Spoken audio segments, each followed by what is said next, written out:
Live here on this Saturday morning, it is Betting Above the Rim college basketball today. Joe Lisi, I'm Kevin Walsh with you. And we now bring in Sporting News and Fox Sports bracketologist Mike DeCourcy. Mike, great to have you. I want to get right into it here. There's so much conversation around the one line, and a lot of people are starting to feel as if Duke, Auburn, and Houston have secured 3 of those 4 spots, with maybe Florida and Tennessee battling it out. How do you see the one line right now? I think Houston and Florida are still in play. The other 2 are locked, and I'm not even sure that Auburn's not locked as the 1 overall. I kind of believe they are with everything they've achieved in the regular season. 15 quad 1 wins to date, the most difficult games to win. They have 15 of those. No one else has more than 10 at this point. I think it'd be hard to get that off of them. I think Houston's in very good position, but they need to finish with the win against Baylor and then do fine, not great, but fine in the Big 12 tournament, and one of them will be theirs. And then the last of them, Florida, is in a great position because of the 2 road wins in the state of Alabama, Auburn a little while ago, and then this past week, the Crimson Tide taking them down. So they're in really good shape, but still could be overtaken, I suppose, by Tennessee, to a lesser extent, Alabama, and maybe on the outside, probably not, but maybe Michigan State, which has played so well of late. But I'd say that the first 4 of those are in good shape, but still would want to be careful about how they close the season, the last 2 of them, Houston and Florida. Yeah, that's just the follow-up I wanted to ask you, specifically kind of with arguably, right, 3 SEC teams fighting for that spot. And there's always these questions about how much does the conference tournament games matter when the committee is making these decisions. If we see Tennessee win the SEC tournament, do you think that may hold more weight than perhaps it has in years past? Not necessarily winning it. The title game, I believe the SEC plays their title game still on Sunday. Mm-hmm. And so it's difficult for the committee to consider that particular exercise because it's so close to when the bracket needs to be revealed. They obviously have to take into account if someone that weren't a likely tournament contender were in that game. I'm not sure there are any other than maybe South Carolina and LSU, and I don't think we're going to see them in the final. But otherwise, they like to move along. And the thing that people complain about that they don't take them into account, miss the fact that by the time we get to that point in the season, most of the teams have played 35, 36 games. So they've really made statements about who they are and what they can achieve. And so it's hard to change perception or hard to change the analysis of what you've accomplished with 1 or 2 games. So you won't see a lot of movement at this point. People are conditioned now because of the fact that you see so much poll movement, and the polls aren't really reflective of how the committee does their jobs, to think that there should be a lot of movement if results happen. But there's not going to be a lot when you've already got full libraries of accomplishments for all of the teams that are being discussed. Mike, I saw one of your brackets. You have Memphis and Penny Hardaway bracketed in a number 6 slot. What are your thoughts, big picture, about Memphis? I actually think they can make a run. Best team in the American. I think they're similar to what we saw maybe Houston a couple of years ago before the transition to the Big 12. What are your thoughts about Penny potentially making a run with the Tigers come March?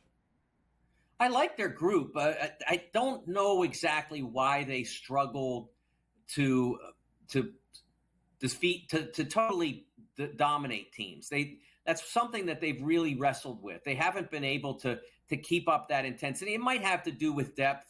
They probably have about 7 guys they like, and so maybe they don't always bring it in every minute of every game because they know they're probably they're nearly all playing 30-plus minutes.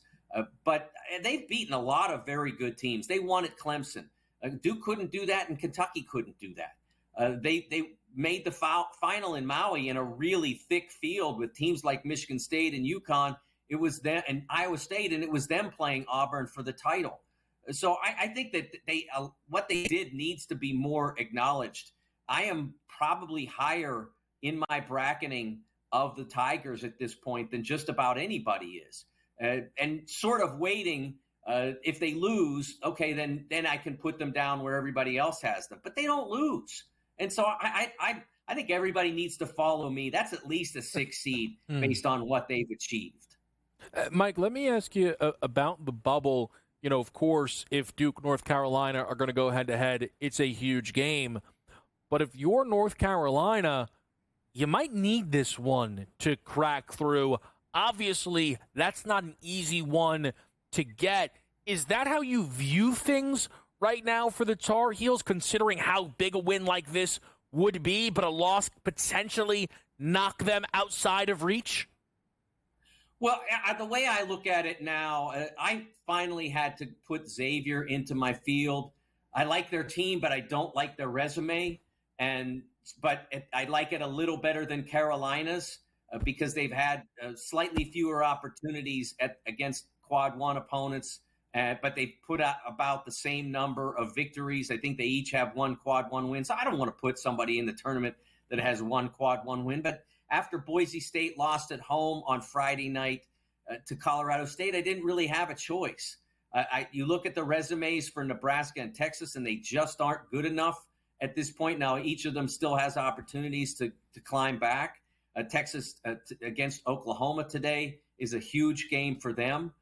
But I ultimately had to put Xavier in with one quad one win. So if Carolina were to go ahead and win today against Duke, they would immediately supplant Xavier. That wouldn't mean they were safely in the field, but they would mean that they were in a field position with an opportunity to go to the conference tournament and add to their resumes, add to their accomplishments, and perhaps climb up to where they're not vulnerable to, say, someone like Drake if they were to fall in the Valley Tournament final, or VCU if they were to fall in the Atlantic 10 Tournament final and have their bid basically stolen. Mike, I want to ask you about UConn. You have them 8th in one of your brackets. If this was the NFL and it was Kansas City and Pat Mahomes, we'd say just wait until the playoffs. They could kick it up a notch, and sure enough, they make it to the Super Bowl. Any shot that Hurley and the crew could regroup once March Madness takes form and this team could make a run? They're still a threat, and I think one of the things they need to do is try to climb out of that 8-9 range, and it's not going to be easy. There's so much traffic on the 7 line. Illinois has a lot of quad one achievement. They also have a lot of quad one struggle because they played so many games at that level. And I really wrestled with trying to get them onto the 7 line. BYU is right there. Mississippi State is right there. I think what would help everybody is if Kansas were to struggle again and maybe open up a spot up there. But it's really hard to get them out of an 8-9 game. And do I trust UConn against most of the ones? Not sure that I would. Against some of the 2s, I think they'd have a shot. So that's why I think they need to get to 7 if they want to make a run. But it is a team that wrestles on offense at times, is not an elite defensive team. But if Liam McNeely gets going, I mean, we've seen him score nearly 40 points in a game against a quality opponent in Creighton. So they could solve their offensive problems in a hurry if you had a game like that from him.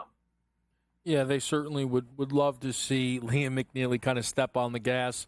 Today they're playing Seton Hall. They probably won't quite need 40, but if they're going to make a run in that Big East tournament up against the likes of St. John's, you mentioned Creighton, Marquette, they'll need him to step up. Mike DeCourcy, we appreciate it so much. Thanks for taking some time with us here on this Saturday morning.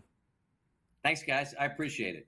All right, great stuff there. Again, Sporting News, Fox Sports, Mike DeCourcy, bracketologist here, kind of giving us a look at where things sit right now as it's almost that time. And next week, SportsGrid will have our Bracket Central coverage when everything is finally unveiled, and we ramp up. We'll be right back here with Big Ten breakdowns next.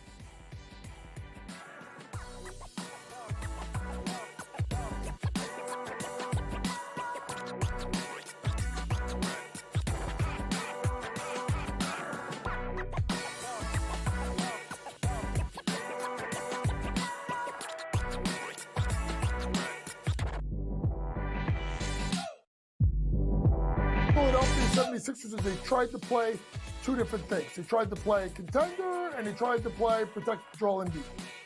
it wasn't doing Joel Embiid any good. And this goes back to what I've talked about numerous times on this network.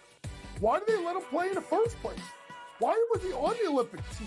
I mean, we looked at it last year in the playoffs against the Knicks. The damn kid was on one leg. Betting above the rim, only on SportsGrid. Anyone that's been to a sporting event, the atmosphere before a game, I think Game Time Decisions has that same exact atmosphere. This is our arena. This is what we do. There is going to be an energy to Game Time Decisions that you will feel night in and night out. The excitement you get when you lock your bets in, when you're figuring out what you want to do, we can zone in on the biggest games each night. I want this to be the place that people come to before the games start so they feel as ready as possible to lock in their cards. We are going to hit every single one of those markets that you need to know about. We're going to go through every single thing, and I've got a great team behind me that's going to help me get the job done. There is not going to be a better place, I promise you, than Game Time Decisions to get that new information, react to it, and be able to then bet accordingly. We will have everything at our disposal, and we will use that to our advantage. I'm Kevin Walsh. Tune into Game Time Decisions from 6 to 8 p.m. Eastern on SportsGrid. The two guys that can do it all. Too much electricity this morning. This is a good time. We're having a lot of fun. I had to do a triple take. Ka-ching! Why? Because of parity. I didn't mean to offend. Yeah, it's not going to happen. Load management is a dirty word. Let him rip. You know what? Circumstances provide the results. What? How do you do this once? Oh, Donnie, you got such a good show there. A network that is booming. The Early Line, only on SportsGrid.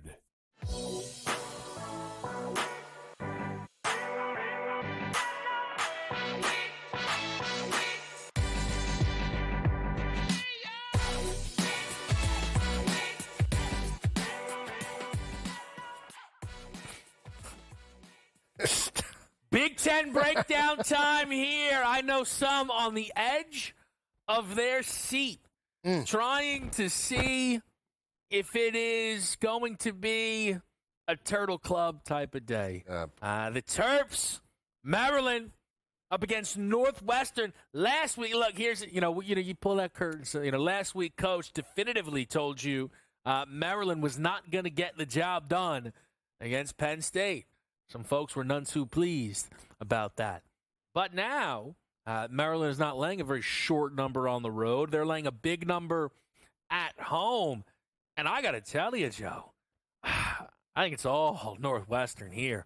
I think this is a really nice number that we're finding here. You're looking at a spread that is very comparable to one that Maryland laid against, a USC and Iowa, who I think Northwestern is better than any of those teams. But this is also a spot that Maryland has struggled.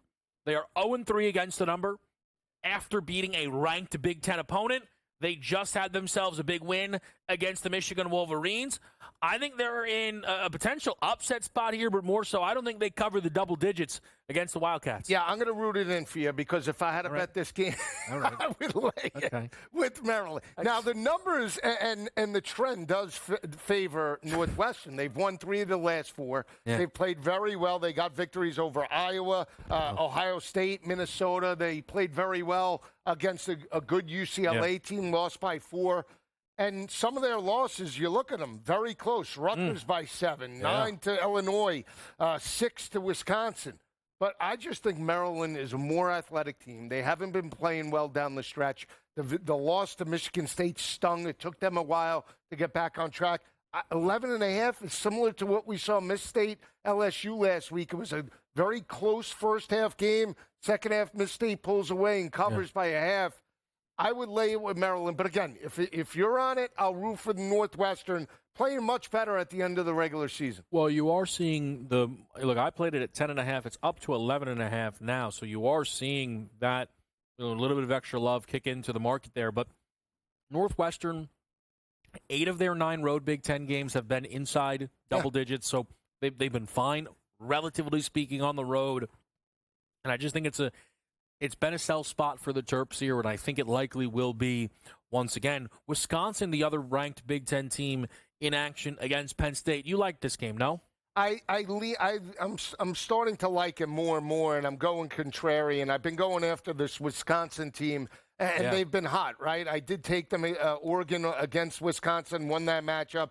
They dominated Illinois. They've won 7 of the last 9 games. Penn State, 15-14 overall. Pathetic in terms of Big Ten play. But, I think it's way too many points. I'm not suggesting that Wisconsin loses. I just think Penn State does match up well against them.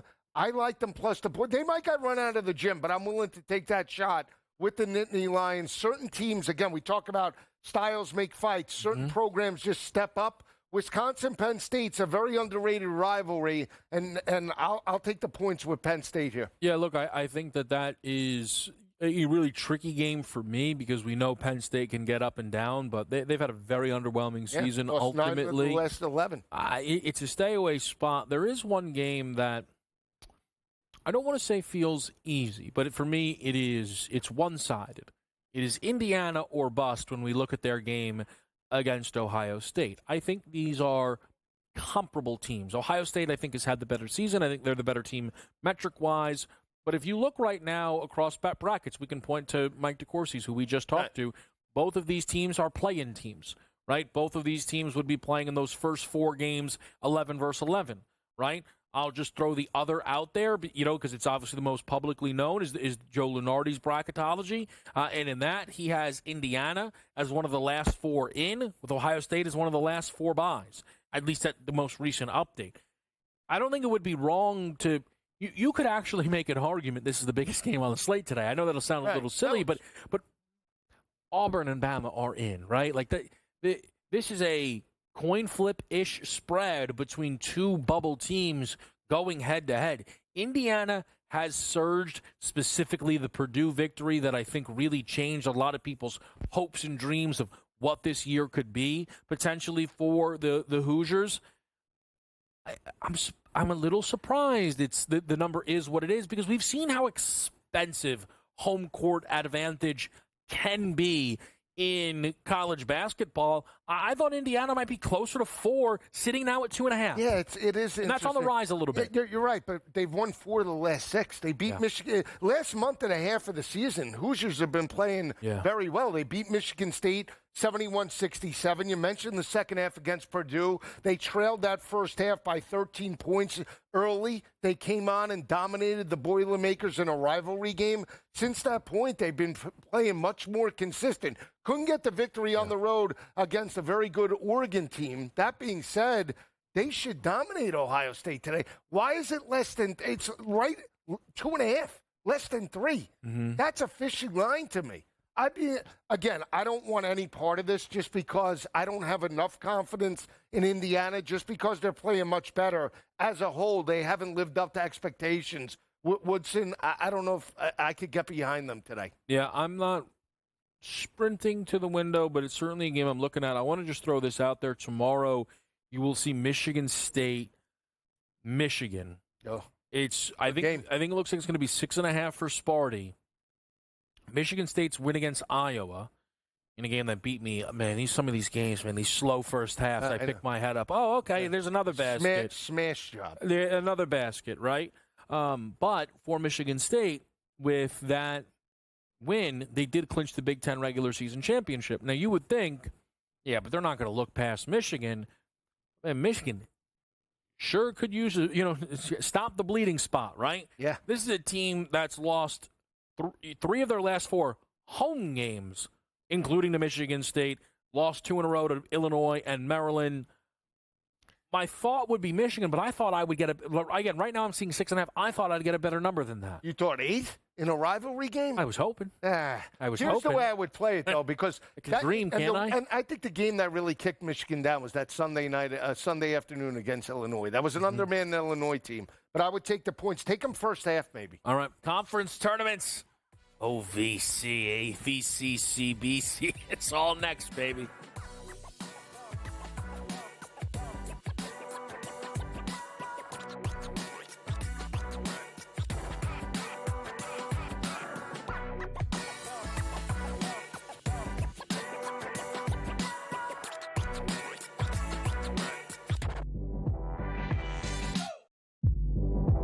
Philadelphia 76ers is they tried to play two different things. They tried to play contender, and they tried to play protect Joel Embiid.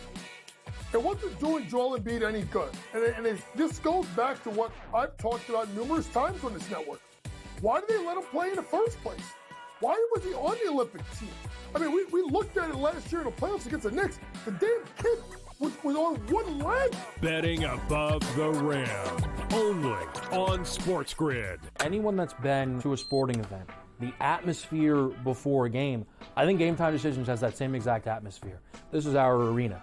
This is what we do. There is going to be an energy to Game Time Decisions that you will feel night in and night out. The excitement you get when you lock your bets in, when you're figuring out what you want to do, we can zone in on the biggest games each night. I want this to be the place that people come to before the games start so they feel as ready as possible to lock in their cards. We are going to hit every single one of those markets that you need to know about. We're going to go through every single thing, and I've got a great team behind me that's going to help me get the job done. There is not going to be a better place, I promise you, than Game Time Decisions to get that new information, react to it, and be able to then bet accordingly. We will have everything at our disposal, and we will use that to our advantage. I'm Kevin Walsh. Tune into Game Time Decisions from 6 to 8 p.m. Eastern on SportsGrid. The two guys that can do it all. Too much electricity this morning. This is a good time. We're having a lot of fun. I had to do a triple take. Ka-ching! Why? Because of parity. I didn't mean to offend. Yeah, it's not going to happen. Load management is a dirty word. Let him rip. You know what? Circumstances provide the results. What? How do you do this one? Oh, Donnie, you got such a good show there. A network that is booming. The Early Line. Only on SportsGrid.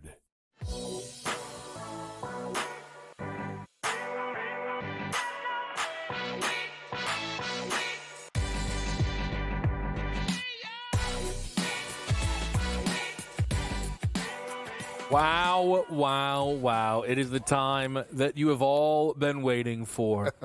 Conference tournament time. A-Sun, the Summit, the American East, the NEC, the CAA. Interesting. Listen, man, we've been breaking it down. This is kind of dealer's choice here, Joe. I'll bring a game up. If you've got some juice, some insight, some thoughts, all you. If not, we can kind of just move it around here because there's a lot of these conference tournament games, and you got to kind of spread the wealth a little bit. Yes, so I've been betting them on Carver and Lisi, right? I'm sure you have. One of the so hard part done. Hard part done. Northern Kentucky, Cleveland State was some game last really during the week. Yeah, 3.5-point favorite. Went right down to the wire. Cleveland State won by 6, but they did cover the 7.5-point number. So good game there.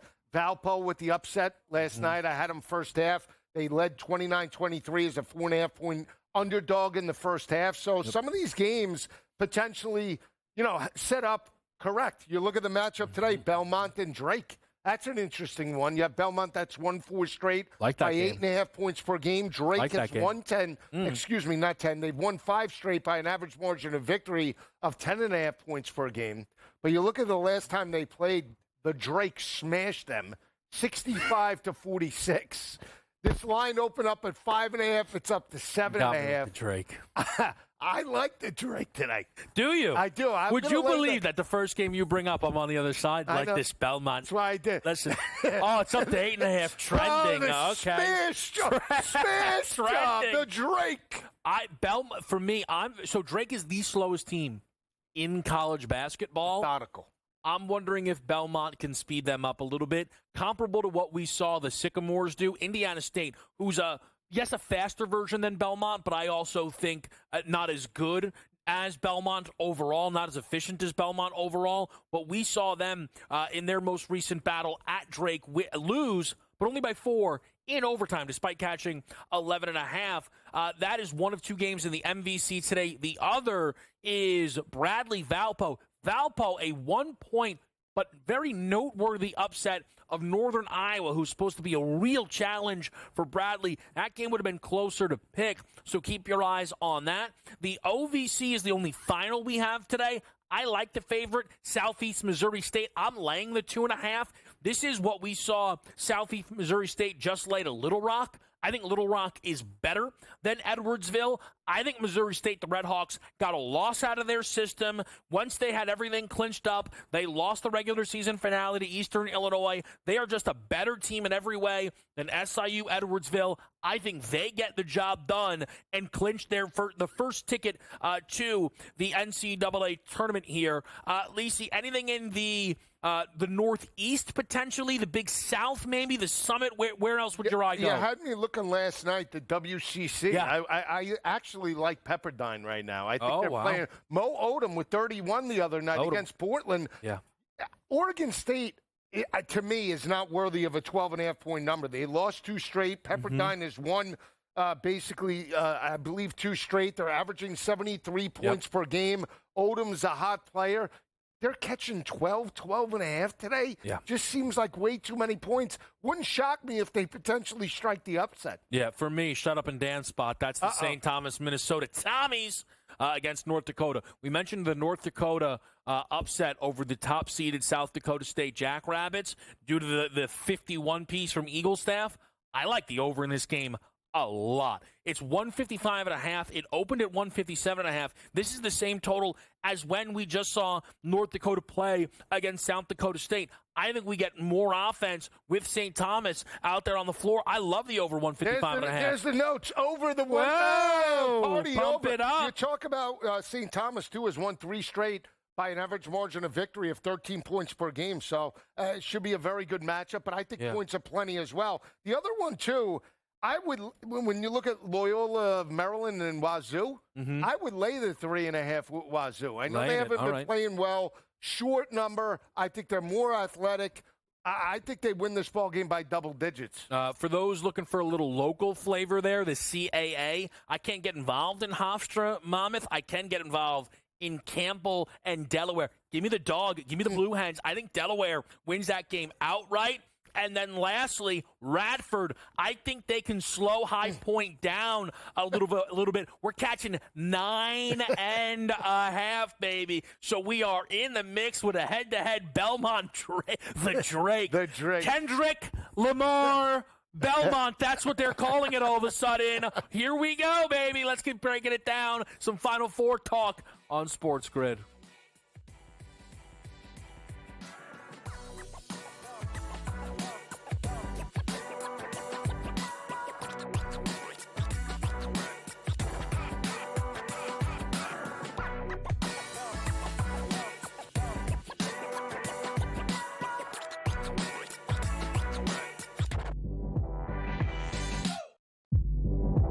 Philadelphia 76ers, they tried to play 2 different things. They tried to play contender, and they tried to play protect Joel Embiid. It wasn't doing Joel Embiid any good. And this goes back to what I've talked about numerous times on this network. Why did they let him play in the first place? Why was he on the Olympic team? I mean, we looked at it last year in the playoffs against the Knicks. The damn kid was on one leg. Betting above the rim.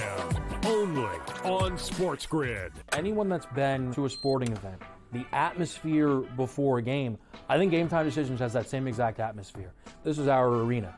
This is what we do. There is going to be an energy to Game Time Decisions that you will feel night in and night out. The excitement you get when you lock your bets in, when you're figuring out what you want to do, we can zone in on the biggest games each night. I want this to be the place that people come to before the games start so they feel as ready as possible to lock in their cards. We are going to hit every single one of those markets that you need to know about. We're going to go through every single thing, and I've got a great team behind me that's going to help me get the job done. There is not going to be a better place, I promise you, than Game Time Decisions to get that new information, react to it, and be able to then bet accordingly. We will have everything at our disposal, and we will use that to our advantage. I'm Kevin Walsh. Tune into Game Time Decisions from 6 to 8 p.m. Eastern on SportsGrid. The 2 guys that can do it all. Too much electricity this morning. This is a good time. We're having a lot of fun. I had to do a triple take. Ka-ching! Why? Because of parity. I didn't mean to offend. Yeah, it's not going to happen. Load management is a dirty word. Let him rip. You know what? Circumstances provide the results. What? How do you do this once? Oh, Donnie, you got such a good show there. A network that is booming. The Early Line. only on SportsGrid.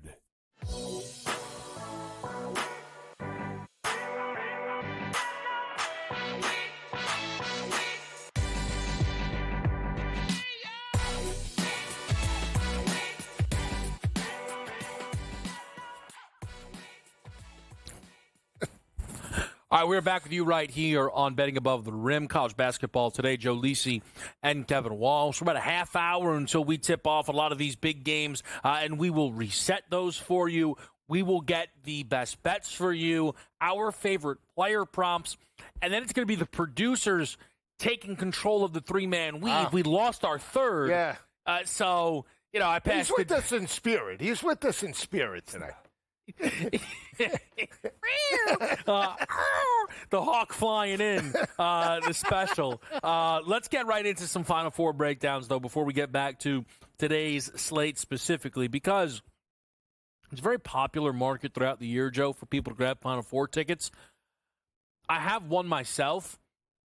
We'll get into it, but it has never been my favorite. It is not as if making the Final Four is significantly easier than winning a national championship, right? And the prices obviously are way different. Do you have any Final Four tickets, and how do you feel about that market as opposed to the national championship market ultimately? I like this market, but again, to your point, you could have a very good team that gets a bad draw. Yeah. Right, with the seedings and just where they are. Are they in the South? Are they in the East? And then it could kill a bracket, right? I forget which bracket it was last year. Tennessee, I believe Oregon. There was like 8 or 9 teams that could potentially win the national championship all in one bracket. So that's where you have to be careful. But if we're talking value on the board, I do like it. I did take Memphis. I told you when I took them at 150 to 1. 47 to 1 to make the Final Four. They're down to 22 to 1 now. But some other teams that I do like UConn. And I'm just going on resume. I know they're not the same team that they were in terms of years past. But again, they have a coach that has won 2 straight national championships. I got to believe that they could kick it up at least a little bit. And you're getting 15 to 1 with the defending back-to-back champs. I think that's great value. Another team, Louisville. 22 to 1. You're talking about a team that's 17 and 2 in the ACC this year. I think they're playing well. I like the Cards to step up at 22 to 1. I'm on this team every year, and I have to go back to them. I don't like them this year as much as I liked Marquette last year, but 26 to 1 now with Marquette. I think to make the Final Four is just, it's crazy in terms of the number. Out of the favorites, Houston, to me, it has the best value, even on top of Duke and Auburn. And the reason why I say that is you're talking about a team that's undefeated in true road environments. That, to me, when I bet the tournament, matters most. When you have a team that can go into, forget neutral environments, can go on the road, whether it be conference and into tough environments at a conference and win games and win by double digits, by 11.2 points per game, that holds weight. Yeah, no, look, I mean, I could go on. I like Texas Tech, too. Yeah. 7-2 road team. But so you don't mind betting in the Final Four market? No, I like you. So for me, all right, so let's take this. I think it's easier than obviously winning the whole thing. Correct. And maybe it's because I'm too top of the board minded. But correct. Like, Houston is plus 160 to make the Final Four, right? Right. I would never prefer that bet personally over them to win the title at 9 to 1, 850. I just think there's a huge the gap there for me is not worth it personally. See, but like if you have a team like Memphis, realistically at 150 to 1, do I believe they're going to win the title? I think they have a shot, but they need a magical run. It's probably not going to happen. But at 47 to 1. To get a good seed, because then you can start. If you're a hedger, you can start laying it off come Sweet 16 time. Right, and as long as I like taking top 25 teams that are like off the beaten path, like Texas Tech is there, right? But Louisville, 22 to 1, you're getting $22 on a team that's in the top 25. Yep, and has been throughout the season. And ACC is not valued as strong as the Big Ten and Big 12 and SEC. I get that. But you still have a team that's at the top of their conference with Duke that could dominate at any given moment. I'm fascinated by so I have a Purdue ticket at 14 to 1. I am I have it. I am not as emotionally, not emotionally, but I'm not like, I don't live and die by Purdue games because I thought they had a chance to surge in one direction, and then ultimately they just, fell apart. That Illinois loss was very damaging, I think, last night, because I certainly don't want, because of how much I respect this year's 1 seeds, I don't want to be an 8 seed. I don't want to be a 4. I don't want to be a 5. Like, I don't want to end up kind of in those paths. Now, to double talk myself, I am fascinated by Gonzaga at 10-1 from this end of it. And so here's what I will tell people, right? And you don't have to like KenPom, but the way that those rankings are looked will mirror how the market is going to price these teams out, at least a lot closer. Gonzaga is 8th overall, metric-wise. Overall. Right? Like, if we were to seed this tournament solely, now, which we obviously would not, that would be a 2 seed. Now, Gonzaga is more so projected to end up in this 8-9 spot. I wonder if the Zags end up like a 6-point favorite, Joe, in an 8-9 game, when typically those games are always picked. Right. I'm very interested if that is how that plays out potentially for Gonzaga. I don't see any world where I bet another Final Four ticket before the bracket comes out, if I'm even going to bet another one. But Gonzaga to me is so fascinating because their gap in efficiency rankings compared to where, like, say, the AP would actually be placing. No, that's a great point. I guess I'm a little sour on Gonzaga because I thought last year was the year. Right. So when you bet that ticket and they don't step up and overexceed expectations and they get knocked out prematurely, next year you're like, well, they're dead to me. So that's my view on Gonzaga, and this might be the year they go to the Final Four, right? And there's no expectation. There's no bullseye on their back. Talent-wise, they're good, but no recognizable household names like some of the other schools. So agreed, 10-1, that's a great ticket. I think when you look at, Kev, if you could catch a hot team,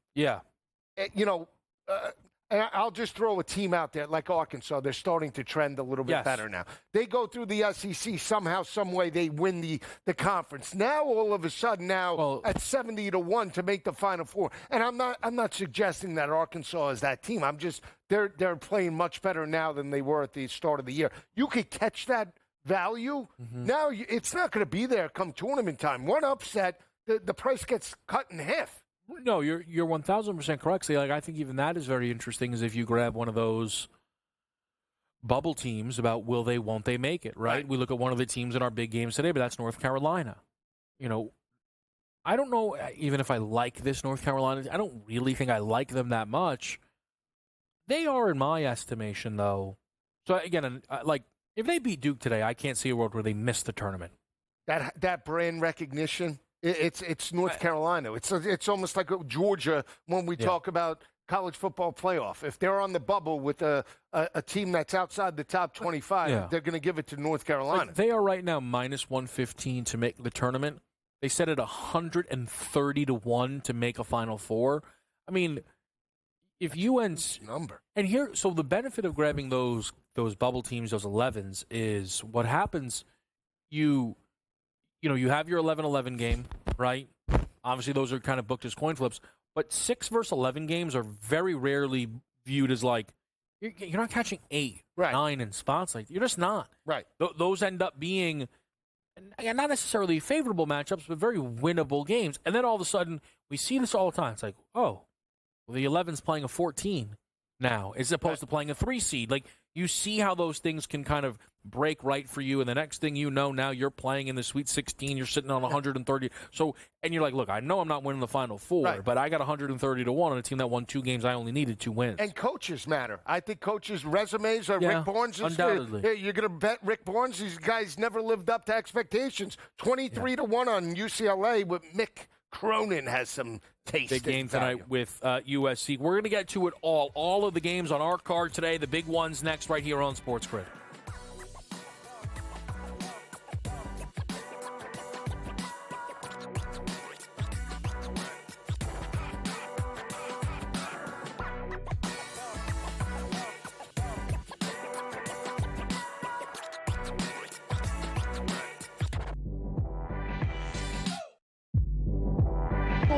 76ers is they tried to play two different things. They tried to play contender, and they tried to play protect Joel Embiid.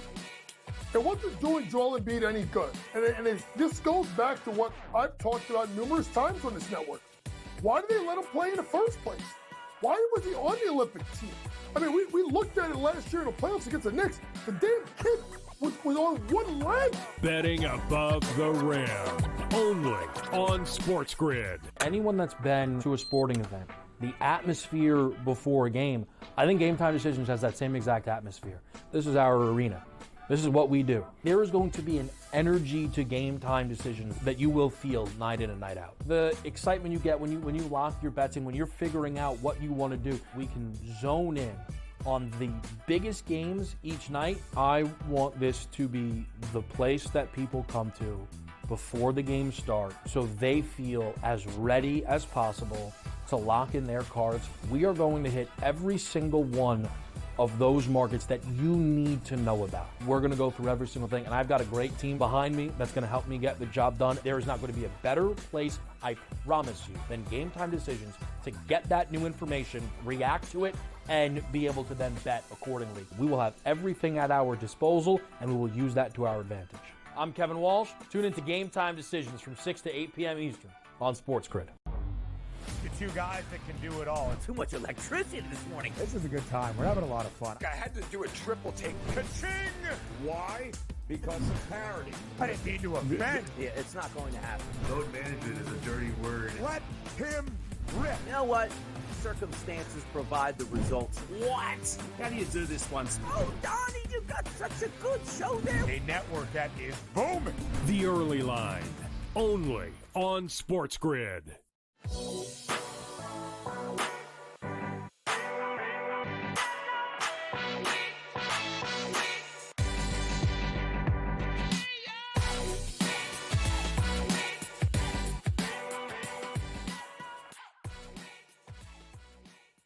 All right, let's start at the top, and then we'll kind of round out the rest of our card. Auburn, Bama, huge game in the SEC, Joe. I like the Alabama team total over 85.5. This season, following a loss, they average a ridiculous 97.3 points per game. While a lot of the opponents that they played are very credible, admittedly, they were very quick, up-tempo teams, which fed into kind of the hands of Alabama.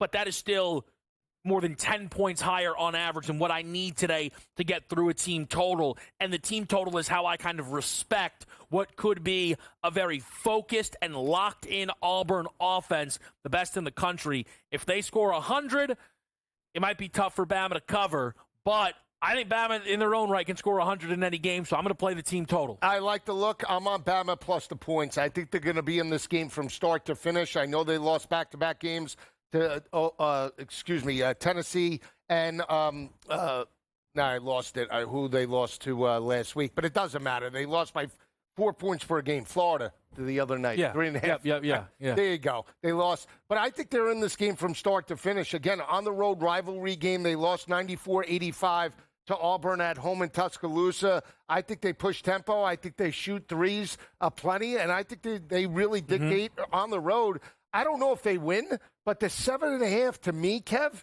I just think is way too much. I know Auburn's the best team in the country with Duke, and they've won 6 of the last 7. But give me the Crimson Tide. I did take another shot on Grant Nelson. The fact that he did score 10 points, I altered him. It's plus 285 for 15 today. I'm on Nelson to have a big performance. So keep an eye out for Pettiford for Auburn.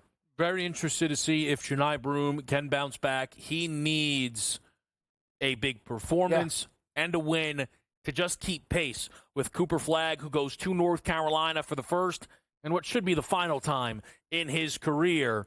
And they do so as just under now a double-digit favorite against the Tar Heels. Big-time total, it's 157.5.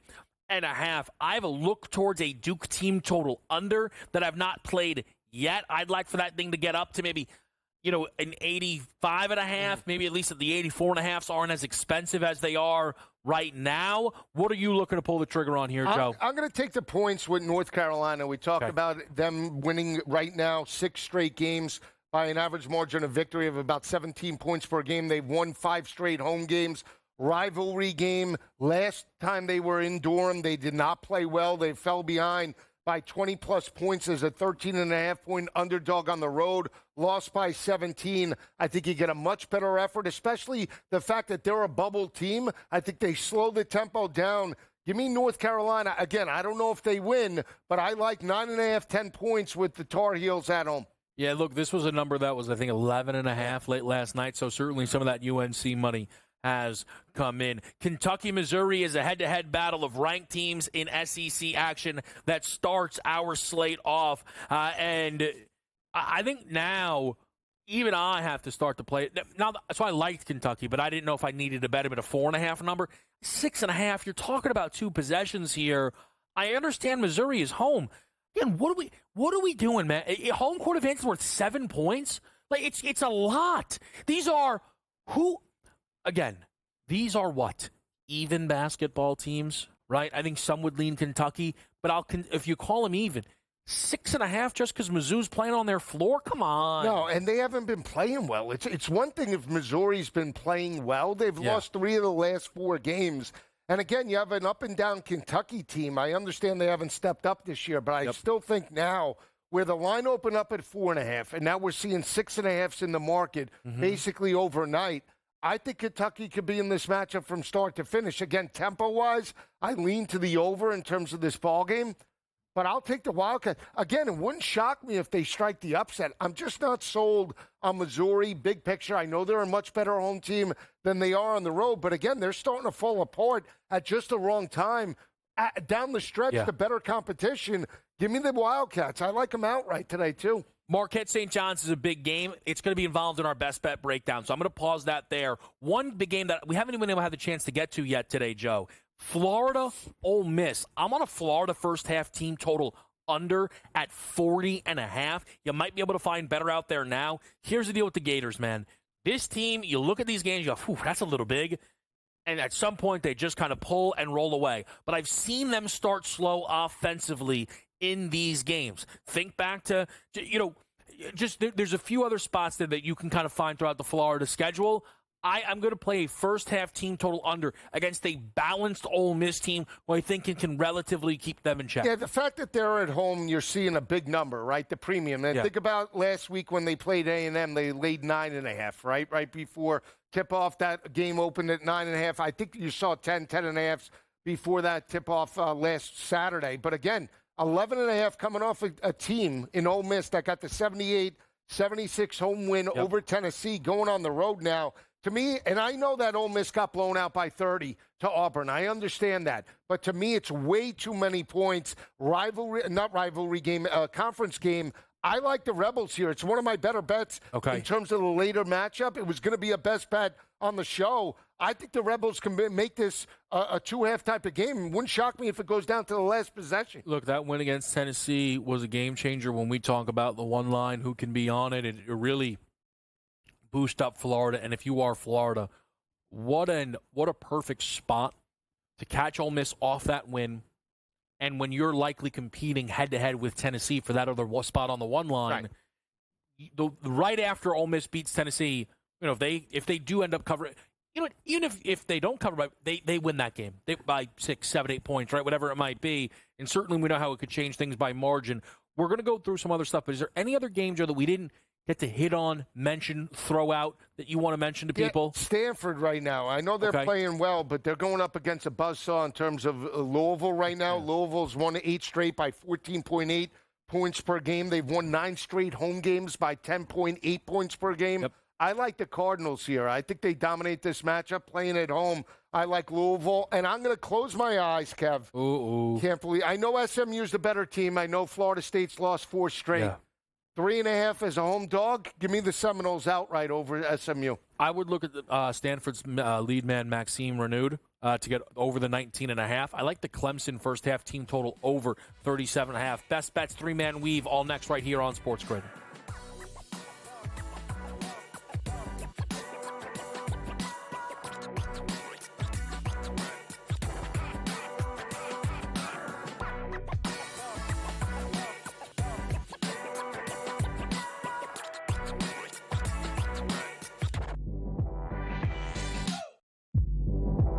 Philadelphia 76ers is they tried to play two different things. They tried to play contender, and they tried to play protect Joel Embiid. It wasn't doing Joel Embiid any good. And this goes back to what I've talked about numerous times on this network. Why did they let him play in the first place? Why was he on the Olympic team? I mean, we looked at it last year in the playoffs against the Knicks. The damn kid was on one leg. Betting above the rim. Only on SportsGrid. Anyone that's been to a sporting event, the atmosphere before a game, I think Game Time Decisions has that same exact atmosphere. This is our arena.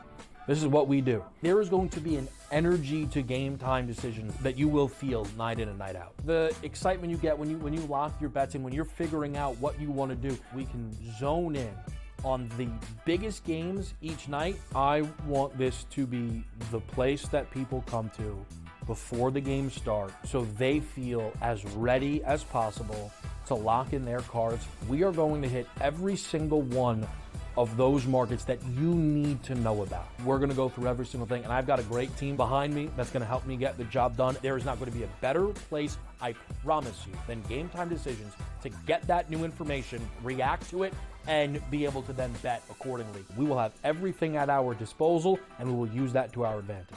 I'm Kevin Walsh. Tune into Game Time Decisions from 6 to 8 p.m. Eastern on SportsGrid. Two guys that can do it all. Too much electricity this morning. This is a good time. We're having a lot of fun. I had to do a triple take. Ka-ching! Why? Because of parity. I didn't mean to offend. Yeah, it's not going to happen. Load management is a dirty word. Let him rip. You know what? Circumstances provide the results. What? How do you do this once? Oh, Donnie, you got such a good show there. A network that is booming. The Early Line. Only on SportsGrid.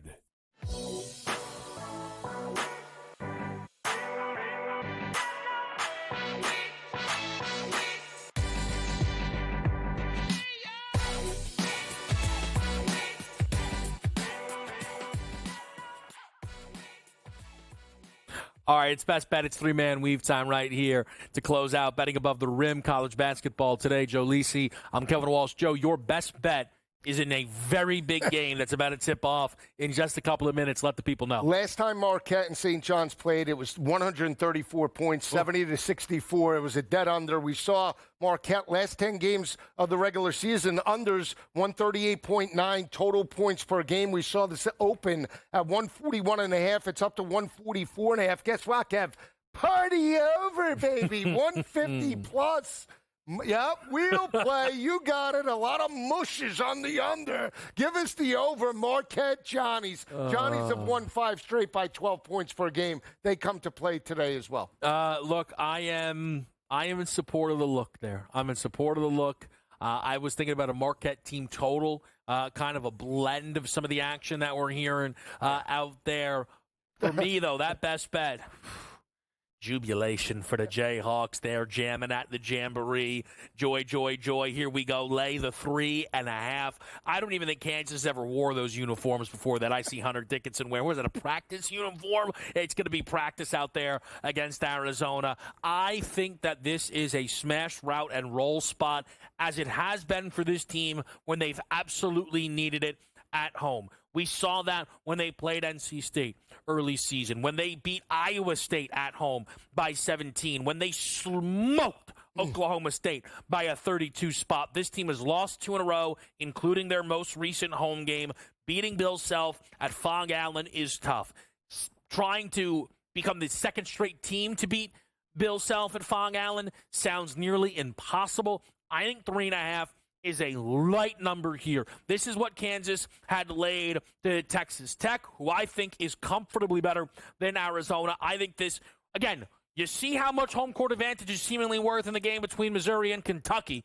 I think this home court advantage should be worth way more. I like this spot for Kansas. I think they route roll and smash the Arizona Wildcats. Yeah, you know how I feel. I would pick the other side, but I'm rooting it in for you. I like Kansas. It's all good. I'm not playing it.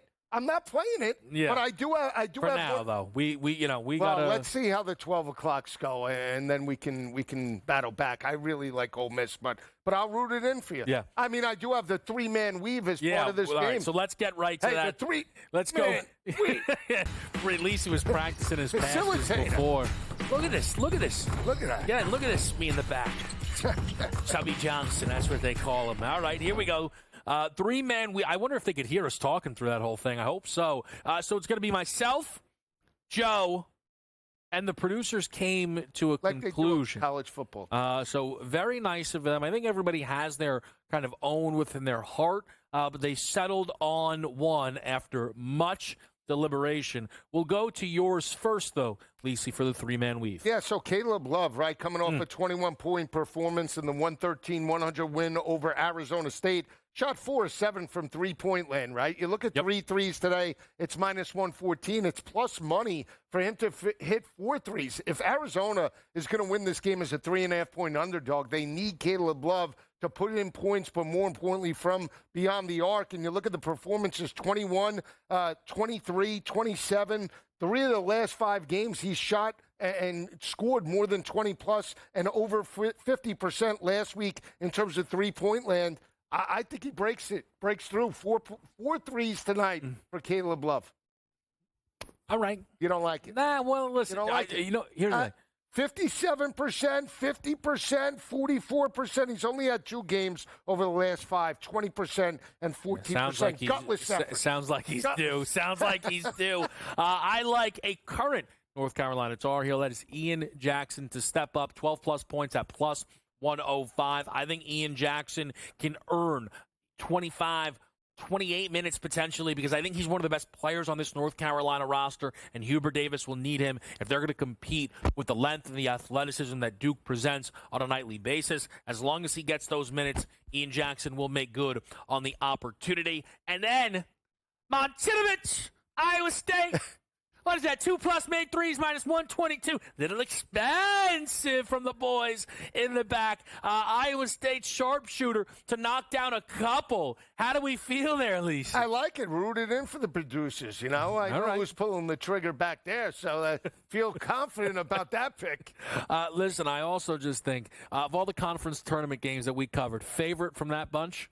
What, conference tournament? All those, like, you know, is Drake your favorite today? I like Pepperdine a lot. Plus the points. Pepperdine and the Drake. But I like that over in Thomas Aquinas. I love that over. SEMO also laying the 2.5. They punched their ticket tonight. We'll see you next week right back here on Betting Above the Rim.